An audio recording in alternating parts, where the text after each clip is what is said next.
బాణావతు రాంబాబు నాయక్ కేసులో 5గురిని అరెస్ట్ చేశామన్నారు Narasaraopet DSP K Nageswararao. ఆయన మీడియాతో మాట్లాడుతూ కేసు వివరాలను వెల్లడించారు.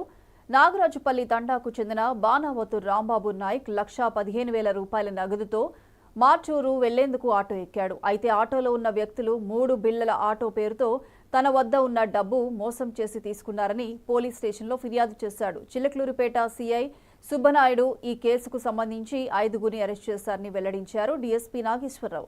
అయితే రాంబాబు నాయక్ పోగొట్టుకున్నది 17,800 రూపాయలు మాత్రమేనని డీఎస్పీ తెలిపారు. ఇలా ఎవరైనా తప్పుడు కేసులు పెట్టినట్లయితే వారిపై కూడా కఠిన చర్యలు తీసుకుంటామని హెచ్చరించారు డీఎస్పీ.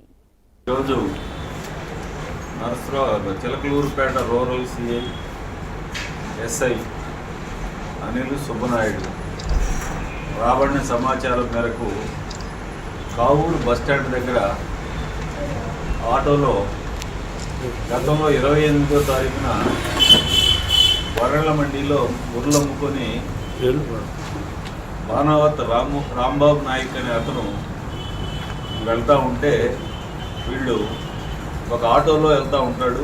ఈ ఆటోలోనే ఈ యొక్క గేమ్, ఈ బిళ్ళల గేమ్, ఈ గేమ్లో వాళ్ళు గతంలో ఎప్పటి నుంచి చాలామందిని ఈ రాబరీలు చేస్తూ ఉన్నారు. వీళ్ళందరి పైన కూడా సస్పెక్ట్ ఓపెన్ చేయటం, తర్వాత వివిధ ఏరియాల్లో ఉన్నటువంటి తిరుగురాళ్ళ, అద్దంకి, సత్తనపల్లి రోడ్లు, నర్సరావుపేట 1 టౌన్, ఇంకొల్లు, పొన్నూరు టౌన్, ఇలా ప్రతి ఏరియాలో కూడా వీళ్ళు ఆపరేషన్ చేస్తూ ఉన్నారు. ఈ ఆపరేషను అయితే వీళ్ళందరిపైన కూడా సస్పెక్ట్ షీట్లు ఓపెన్ చేసి వీళ్ళపైన మరి కఠినమైన చర్యలు తీసుకోవాలి.